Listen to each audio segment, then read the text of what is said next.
Hockey stadium रस्त्यावरील विश्व पंढरी समोरील तब्बल 6.25 एकर जागा आमदार अशोकराव माने यांच्या सावित्रीबाई फुले महिला सहकारी औद्योगिक वसाहत लिमिटेड या संस्थेला देण्याचा निर्णय राज्य मंत्रिमंडळाने मंगळवारी घेतला। शहराच्या मध्यवर्ती ठिकाणी असलेल्या या जागेसाठी याआधी अनेक संस्थांनी मागणी केली होती, मात्र महिला उद्योजक घडवण्याच्या उद्देशाने ही जागा महिला सहकारी औद्योगिक वसाहतीला देण्याचा निर्णय घेण्यात आलाय। या प्रकल्पामुळे महिला उद्योजकांना प्रोत्साहन मिळणार असून नवीन रोजगाराच्या संधी निर्माण होणार आहेत।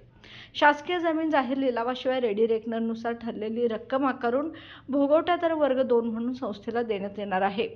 संस्थेचे नियोजन भूखंड पाडून महिला उद्योजकांना जागा उपलब्ध करून देण्याचे असून ठरलेल्या धोरणानुसार काही अटी व शर्ती घालण्यात आल्या आहेत। या निर्णयामुळे कोल्हापूरमध्ये महिला उद्योग विश्वाला आता नवी दिशा मिळणार आहे।